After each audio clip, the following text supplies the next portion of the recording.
Wait till you hear this story. Text the door. She's scared to be on a bridge. How many mountains to get some confidence? How many debates to earn some tailwind? The years pass, I'm still the same. Yeah. What will it take? One more time. Say please. Say please. Why the way? Thank you, Tonka. Good Up and boy. down, I'm losing ground. Yay. Hi, my name is Nadja, and this is Brandon, and this is our little guy, Tonka. We are parents of rescue pups, have always been parents of rescue pups, and this is our first dog together, kind of, I guess you could say. My first rescue dog was a red-nosed pit bull. His name was Trip, and he passed away in 2017. He was a dog that had ended up with cancer, osteosarcoma to be exact, and because of his cancer, he lost usage of his back left leg, and with that going on, he ended up getting a wheelchair and required a lot of special attention. Because I was so experienced with the special attention and his special needs, I ended up finding Tonka on Facebook. He was being fostered by a few women that I knew. So Tonka was born with congenital bilateral elbow luxation, which means that his elbows were basically fused together and he couldn't stand upright on his front legs. He could only army crawl around with his chest down to the ground and his butt up in the air. So he was fortunate enough to have been rescued in Texas. That was where he was first brought into rescue. He was with a family who were inexperienced breeders originally, and they ended up bringing him into a veterinarian to see what was going on with his body. And then they found out they couldn't afford to keep him because of all his special needs. So at that point, they gave him to a rescue, also in Texas, who couldn't afford to keep him, and they contacted a rescue called Project Precious in Stamford, Connecticut, who then brought him up to Connecticut, which is where we all live. After his surgery, his foster moms were amazing, and they did great stuff in rehabilitating him. One of the foster moms is actually a retired physical therapist, so that was pretty convenient for him.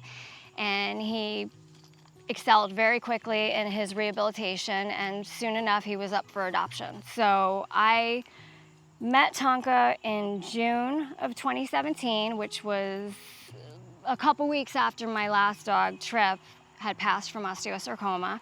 And when he was ready for adoption, I was ready to take him, I think. It was in August at this point, 2017 in August.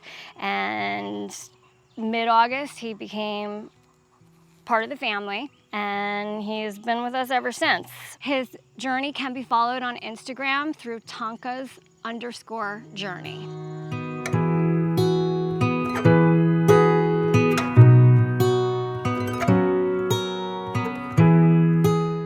So before I even got Tonka, there was another special dog that came into my life. Her name was Roxy, and unfortunately, she just passed away a couple weeks ago.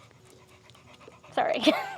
This was her favorite spot to come hang out. This little dock that we're sitting on here, it's right down the street from my house.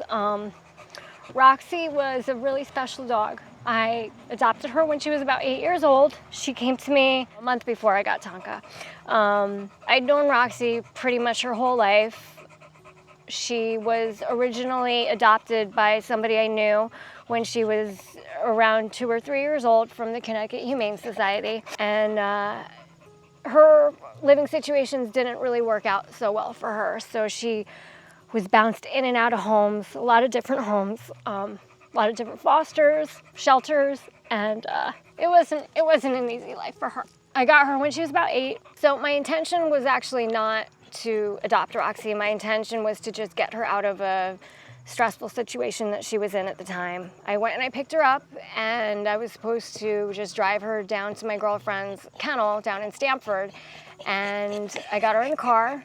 I brought her to my house, and once she got in the house, she kind of let out a sigh of relief. And at that point, I pretty much knew she wasn't going to go to the kennel. I was still toying with the idea, but then I realized, you know, okay, she'll decompress here for a little while, then I'll take her. And then that sigh came and all that went out the window. I just realized I can't put her through another unknown situation, another situation where she's gonna have no idea what her outcome is. So I kept her. And she was a tough dog. She did not trust people. It took her a while to even trust me. She had, I don't know if she was abused in the past. I don't know her whole story, obviously. I knew her through small windows throughout the course of her life, but not completely. Next thing happening, Tonka moves in, Roxy is there, and she kind of becomes his mom. She becomes his surrogate mom, someone to teach him how to play and how to be a dog, and she was able to rehabilitate him physically in ways that no human could. I mean, he was doing physical therapy exercises with me, running in and out of cones, and you know, doing all these exercises that the doctors told me to do, and I was doing them with him, but I could see he was definitely progressing so much more by just playing with Roxy. And she was so gentle with him, and she knew how to push him in the right way and not push him so much. She was just the best. She was great. And they had, you know, a good, 2017, 18, 19, 20. They had a good 5 years together. In April of this year, we found out that she had leukemia, and it was the end of April, and it's now, what's the date today? August 1st. It's August 1st right now, so she passed on the 19th of July, and she passed at home of a natural death. We did not euthanize her. We let her pass naturally at home because the type of dog she was and the things that she needed, that wasn't the course for her. So she passed on the 19th of July at my parents' house, actually, and I laid on the floor and I held her paws and I looked into her eyes until her very last breath. And and now he's missing his sister, and I'm missing my dog, and Brandon's missing his daughter.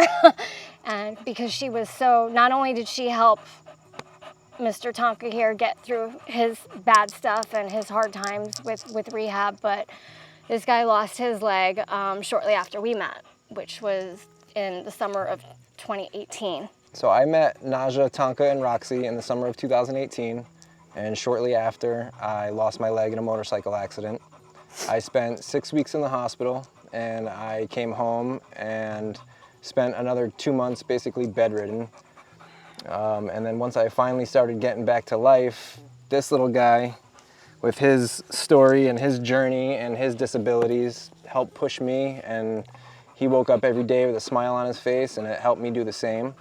And Roxy was right there by my side every single day when I was in the bed, basically. She was laying with me and keeping me company and giving me strength, and the two of them together definitely helped me, as well as my dog that I had at home at the time, who I've lost since then.